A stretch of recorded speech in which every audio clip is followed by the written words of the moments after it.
Hi everyone, welcome back to my YouTube channel. If you're new here, I'm Adebisi Adeniji. I hold a master's degree in project management from New York University, and I currently work as a project manager in a marketing consultancy company. In my last video, I spoke about how I passed my PMP certification exam on the first try, and in that video, I promised to do a follow-up video with 50 lessons that I learned during the process. So this is what this video is about. If you're new here and have not subscribed, please do so. Share my content with people that appreciate it. I basically post or upload content or create content around my career pivot journey, first a master's degree and now trying to find my way in corporate America. So if you know people who are open to embark on a journey like this, or who just want to progress in their professional careers, especially in project management, please share my channel with them. You will not regret it. So let's get into the video. So I put this mindset lessons I noticed during my PMP preparation together because I feel it will help other candidates. A good portion of the PMP exam will be scenario based. Basically, they might likely not ask what is agile. They'll give you a case, like a case study. Should I say case study now? A scenario. And they will say, okay, this project manager is using this approach. What methodology is this? And then you have to answer. So I basically will share lessons like that so that when you're reading this case scenario exam, you can think about, oh, BC said if they're using this tactic, that means they're doing this. So this is what this video is going to, that's the pattern it's going to follow. Disclaimer, however, sometimes PMP questions might have to mindset and ask questions about just one. So you have to finish reading the exam question before you answer. If you watch my last video, I really share a lot of answers around the exam itself. So I feel you should watch it if you haven't. Also, this is not an exhaustive list. Everything you need to know about the project management practice examination is not going to be shared in this video, so you still have to prepare. The way I prepared was I read a PMP guide 6th and 7th edition, I read the Agile practice guide, I read the Scrum guide and the Agile manifesto. I also used the PMI study hall as that really helped as well. Again, study. It is important to prepare for this exam. It is not a walk in the park, at least from my experience, and I have a master's degree in project management. I prepared for 2 months, and on the exam day, I found it a little challenging, so you have to prepare. So for this video, because I'm treating 50 PMP lessons, it will be in 2 parts because I feel like just discussing all 50 lessons in one video might get overwhelming. So this would be the first part and I will do another part. So 25 lessons treated for each. So let's begin. Are you ready? Okay, so if you have to make a change during a project, you have to evaluate and assess the impact of the change before anything. So for example, if there's an emerging risk that somebody has uncovered, be it a team member, be it a stakeholder, and they come to you as a project manager and say, hey, this organization, this body is coming up with this new regulation that may likely affect our project.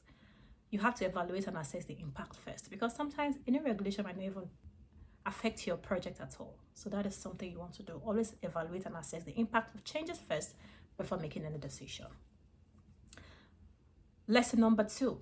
That was lesson number 1. I'm going to just put it in numerical order. That will make it easier to follow. So lesson number 2, any change to the project baseline, be it scope, cost, or time, must go through the change control board for approval. This is for the predictive methodology. So basically, if a stakeholder comes and says, I want you to add this deliverable or this couple of deliverables to the project now. As a way to avoid scope creep, organizations will put up a change control board where any changes to the project will be presented to, and the change control board might say, okay, to add value to our project, let's do it. Or no, we don't see it adding any value, or we don't have the budget for that. So it is a way to control scope creep. Agile does not really have an official change control board because of its principle of flexibility. It manages change through its continuous feedback mechanism like the sprint review, the daily scrum, and the sprint retrospective. So yes, that is how Agile works. Lesson number 3. Before you make any decision whatsoever, you have to collaborate with the team first and engage the stakeholders. That is a way to get their buy-in and also leverage the resources you have at your disposal, really. If you have this amazing project team members who are professionals in their fields, you definitely want to leverage their knowledge. So that's still something you should keep in mind. Lesson number 4. The stakeholder engagement plan is created to note strategies to connect and engage with the stakeholders based on their needs, their expectation, their interest, and potential impact. While the communication management plan documents how best to reach them and keep them informed. If you're not really careful, you might mistake them for each other. So keep in mind, engagement plan for strategies, communication management plan, how best to reach the stakeholders. So for example, if a stakeholder says, BC, well, I won't be as involved as this project anymore. What I expected has been delivered, so I won't be as engaged. You have to note that in the engagement plan. But if a stakeholder comes and says, BC, I feel like your emails are too frequent. Can you just reach out to me weekly instead of daily? You will note that in the communication management plan. So yes, that's the difference between the two. Lesson number 5, contingency reserves are specifically allocated to address known risks. So risks that have been uncovered during the planning, you use contingency reserves to mitigate them. But for unforeseen risk, like the example of that new regulation that I gave earlier, that is an unforeseen risk. You don't know. So if it does occur, you will use the management reserve to mitigate it. So that's the difference. Contingency, planned for, not planned for management reserve. Lesson number 6. The sponsor is responsible for developing the business case document. The business case document is basically a document that shows the advantage of undergoing a project. Like why should we undergo this project? That is what a business case document is for. It is created by the sponsor. The sponsor is also responsible for securing resources, not the project manager. So that is something you want to keep in mind. Lesson number 7. The project charter is created at the initiation stage of the project. It provides the project manager with the authority to manage a project within a defined scope and constraint. It basically gives the project manager a go-ahead to use resources towards the actualization of the project. So yes, that is what a project charter is. Lesson number 8. Communication helps the team function effectively and efficiently. So that is something you want to prioritize in your project management practice. And during the exam, they will ask questions around this as well. Like, so basically they can say, oh, this team they've not been collaborating effectively, this, and then they will ask you this question, what should they think they should improve? And one of the answers will definitely be communicate more effectively or something like that. So that is something you want to keep in mind. Also, you have to watch out for the nuances. Like I said, the questions are in different forms. They can put a scenario or create a scenario around 3 principles and ask questions about just one. So read and understand the questions before answering them. Lesson number 9. A good way to align remote teams is to make sure that the right technologies are available for their collaboration. One of the questions that really occurred when I was practicing, because I took a lot of practice tests, is that this organization has team members scattered all over the globe. And then they'll ask you, what is the best way to make sure they function effectively? Questions like collocation. Collocation is when everybody is in the same room. So that is definitely not the answer. But if there is an option for meet via Zoom or create a fishbowl. A fishbowl is basically where there is an ongoing meeting that anybody can join at any time from their time zone. That is what a fishbowl is. So one of those would be the answer. So yes, definitely no collocation. So a good way to align remote teams is to ensure the right technologies are available for their collaboration. Lesson number 10. A situation that comes up, like defect, should be recorded in the issue log. So basically things that already occurred goes into the issue log. But risks that are emerging, for example, the regulation that is going to change by that governmental body that has not occurred, goes into the risk register. So that is something you want to keep in mind. Lesson number 11. The product owner is responsible for the product backlog. And no matter how placed, how highly rated, how important a stakeholder is, they have to negotiate with the product owner to make changes, even the sponsor. So that is something you want to keep in mind. And this applies mostly to Scrum and Agile methodology questions. So keep that in mind. Escalation of issues should be a last resort in any situation. There are some questions that will say, oh, this situation is happening, it's happening, it's happening. How should the project manager handle it? And they will give you option for escalate to the sponsor. No, you cannot escalate as a first case scenario. Escalation comes where you've tried all the conflict resolution, adverse dispute resolution, tactic or measure at your disposal, and nothing is working. That is where you're supposed to escalate. The first thing you need to do, have conversations. So that is something you want to keep in mind. Question 10. A new sprint begins immediately after the completion or the conclusion of the previous one. So there is no break between sprints. This applies for Agile and Scrum related questions. Lesson number 14. Audits are to ensure that control processes are being followed and solutions utilized are effective. So a quality audit would ensure that a quality management plan is being followed, and a risk audit will ensure risk management processes are being followed. So that is something you want to keep in mind. For example, like that regulation that I said is going to be introduced, if it actually occurs and it does impact the project, and the project team already planned for it, they already put a mitigation plan in place. If they audit the mitigation plan, it is to ensure that the mitigation plan they created actually works. So that is what an audit is. So we got a subject matter expert to help us with this new regulation and tell us how it can affect our project. The instruction or the information they give us, did it actually work? That is an audit.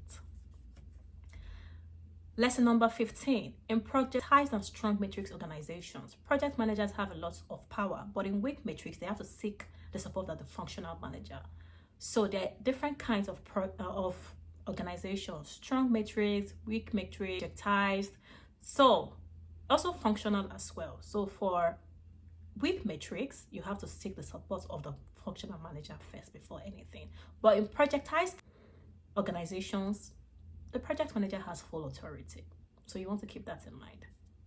Lesson number 16. To ensure effective use of resources by adjusting start and end dates to avoid overallocation, use resource leveling. What I noticed is when they ask this question, they will basically say that a project manager has to deliver this project at this time and they have limited resources. They now have decided to adjust the start and end date. What kind of resource management did they use? Something like that. You know, that is resource leveling, when they have to adjust start and end dates. Lesson number 17. If the project needs to be completed earlier than stated and there is enough budget, crash by adding resources to the critical path. For example, the stakeholders with approval from the Change Control Board have decided we want to deliver this project in April. We don't want to wait till June. And the project manager there's a lot of budget. I can as well just outsource some of the work so that I can have multiple people working on the same deliverables so that we can deliver earlier. That's what crashing is. I'm going to 18 now. If the project needs to be completed earlier than stated and there is not enough budget, fast track by executing tasks in parallel or simultaneously. So for example, you had all this time, you weren't under any pressure, so you just let your team work at their own pace. But now there's pressure, you have to deliver the project earlier than stated. You will use fast tracking by allocating work in parallel simultaneously. So basically, you can decide, you know what, instead of delivering this feature for this software, I know you can do both. As a developer, can you do that? That is fast tracking. So now you're doing two things at the same time. You're executing tasks in parallel, you're executing it simultaneously. Lesson number 19. Stakeholders must be carried along from the beginning of the project and attention must be paid to their requirements and success criteria. That is the way to ensure buy-in. And the thing about projects is the stakeholder identification process is ongoing. So you want to continuously update your stakeholder register. Lesson number 20. If a stakeholder or team is not collaborating as they should, always hear from them first to ask why and also work with them to solve the problems before escalation. Escalation is the last case scenario. Please keep that in mind. So for example, you have this team member that is always turning in their work early, they are great, and all of a sudden they are lagging behind, they are not submitting their work on time. You have to have a conversation with them first about what is going on with them, how can you support them, and then help them solve the situation. So that is something you want to keep in mind. Lesson number 21. Any changes that affect vendors should be noted by updating their contact agreements. So for example, you had this vendor that you were going to buy 10 pieces of plank for a construction project. And then you realize, you know what, I'm going to need 20 pieces of planks now. And then you have this conversation with the vendor, and they say, oh, I can deliver 20 pieces of planks. You have to update that in their contact agreements. So keep that in mind. They'll ask the question like, oh, you're working with this vendor, you have to change maybe you have to change what you want to buy from them, or their deliverables or something like that. You've had a conversation with them, they've agreed. What do you do next? You have to update that in the contact agreement. Lesson number 22. The development team is responsible for creating the sprint backlog. In the PMP exam, they'll ask you something about who is responsible for the sprint backlog. They can give you an option that, oh, development team, or they can say development team with support from the product owner. So that is something you want to keep in mind. But the development team is responsible for creating the sprint backlog. Lesson number 23. All Scrum events are time boxed. Like the daily Scrum, 15 minutes.